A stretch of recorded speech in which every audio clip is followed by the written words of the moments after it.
Bismillahirrahmanirrahim. Assalamualaikum warahmatullahi wabarakatuh. Permata hati. Ya, anak-anak apa kabarnya hari ini? Semoga Allah beri kesehatan ya kepada anak-anak di rumah dan semoga belajarnya semakin semangat. Ya, sebelum kita mulai belajar pada hari ini, mari kita buka dengan doa bersama-sama. Berhasil belajar ya. Bismillahirrahmanirrahim. Rabbi zidni ilma warzuqni fahma. Amin. Ya.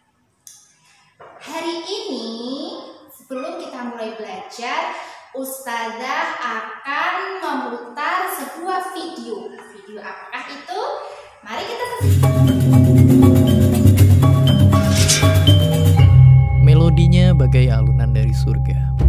Ialah musik perkusi penghibur raja-raja. Melodinya misterius penuh warna, kombinasi harmonis dari nada-nada yang berbeda. Alat musiknya berjejer dimainkan oleh belasan yagi. Ialah gamelan, orkestra dari Indonesia. Bagaimana awal kisahnya? Ya, tadi adalah video permainan alat musik gamelan ya. Siapa yang tahu tentang alat musik gamelan? Iya, alat musik gamelan merupakan salah satu alat musik tradisional ya, khas Indonesia. Dan yang hebatnya itu, alat musik gamelan ini terkenal sampai ke luar negeri. Sampai orang-orang luar negeri itu bisa memainkan gamelan di sekolah-sekolah mereka. Jadi kita harus bangga dan tahu tentang alat musik gamelan tersebut. Nah, saat tadi kita menonton alat musik gamelan itu, kita mendengarkan ya anak ya, telinga kita mendengarkan ada suara. Kenapa gamelan yang dipukul itu bisa mengeluarkan suara? Ada yang bisa menjawab? Ya, saya terangkan ya. Jadi gamelan itu bisa berbunyi saat dipukul karena gamelan yang dipukul itu bergetar. Ya, bergetar gamelannya, lalu udara di sekitar gamelan itu juga bergetar.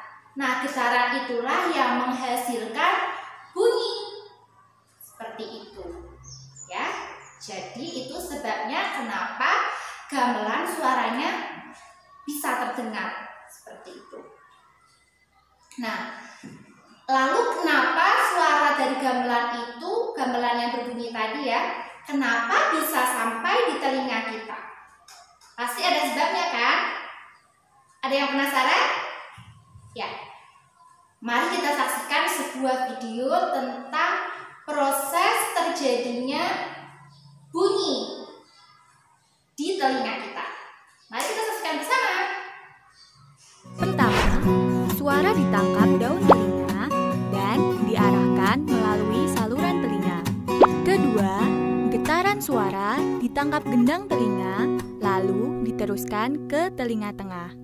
Ketiga, getaran diteruskan oleh tulang sangguli ke jendela rumah siput. Keempat, rumah siput menghantarkan getaran melalui cairan yang memenuhi rumah siput sehingga dapat ditangkap oleh sel saraf rambut getar dalam rumah siput. Kelima, sel saraf rambut getar di rumah siput menghantarkan sinyal listrik akibat getaran ke saraf pendengaran. Keenam, saraf pendengaran menghantarkan sinyal listrik menuju otak.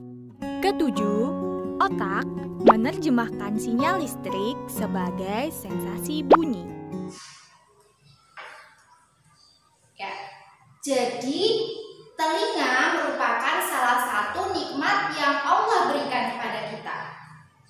Masya Allah ya, saat kita mendengarkan gamelan itu kita tahu, oh ini suara gamelan, ini suara kenong, ini suara gong, seperti itu. Jadi kita tahu, otak kita langsung tahu, oh ini suara suara ini saat kita mendengarkan suara tersebut. Masya Allah, Maha Besar Allah ya nak ya, yang telah memberikan nikmat pendengaran kepada kita. Nah, kita harus menjaga nikmat yang Allah berikan kepada kita. Bagaimana cara menjaga nikmat yang Allah berikan tersebut, nikmat telinga tersebut? Caranya ada berbagai cara ya. Yang pertama itu, kita itu harus membersihkan telinga kita. Jadi bisa menggunakan kapas ya, di bagian luarnya itu dibersihkan. Yang kedua, kita tidak boleh membersihkannya dengan alat. Jadi yang alatnya itu bisa masuk ke dalam, lalu kita masukkan, nanti kotorannya keluar, itu tidak boleh ya, karena itu justru mendorong kotorannya semakin masuk di rongga telinga kita. Jadi nanti malah tersumbat dan sakit. Kalau kita mau membersihkan itu, berarti kita harus datang ke dokter spesialis THT, telinga, hidung, tenggorokan. Nanti di sana kita akan diperiksa. Ya, kita akan dilihat telinganya apakah kotorannya menyumbat. Kalau menyumbat, kotorannya akan diambil. Seperti itu. Dan yang ketiga, kalau kita mendengarkan suara yang sangat keras, misalnya nih, mendengarkan suara kereta api yang sedang lewat, ya, kita harus, kalau memang suara itu terlalu keras, kita harus menutup telinga kita ya, lubang telinganya ditutup, supaya gendang telinga kita di bagian dalam itu tidak rusak. Kalau rusak kita bisa tuli, seperti itu.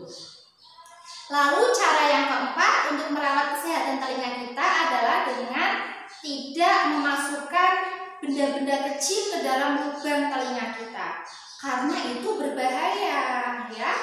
Nanti bisa-bisa telinga kita sakit kalau kita memasukkan benda-benda ke dalam telinga kita. Jadi tidak boleh dicoba ya, seperti itu.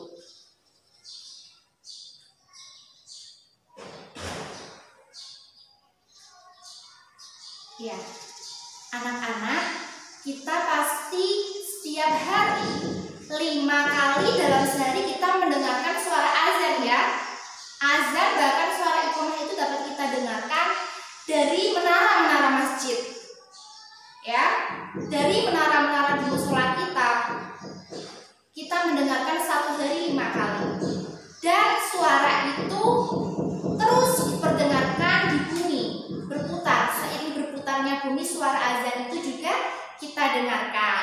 Nah, selain di masjid atau musola, ternyata di tempat ibadah agama lain pun banyak ya suara-suara yang memang diperdengarkan, supaya tahu jika di situ sedang melaksanakan ibadah. Seperti itu. Iya, anak-anak jangan lupa ya, LK-nya nanti dibuka dan dibaca. Tugas LK-nya ada 2 ya, semuanya membaca. Jadi Ustazah harapkan anak-anak benar-benar membaca sebagai tambahan ilmu kita di hari ini, insya Allah ya. Ya, di dalam Quran surat An-Nahl ayat 78, Allah itu berfirman, Allah itu mengeluarkan kita dari perut ibu kita tanpa kita mengetahui sesuatu apapun, tapi Allah memberikan kita pendengaran, penglihatan, dan hati agar kita menjadi hamba Allah yang senantiasa bersyukur. Demikian ya pembelajaran kita hari ini, semoga bermanfaat. Wassalamualaikum warahmatullahi wabarakatuh. I'm an icon, man, and my girl about a 10. I should fuck her in a Benz.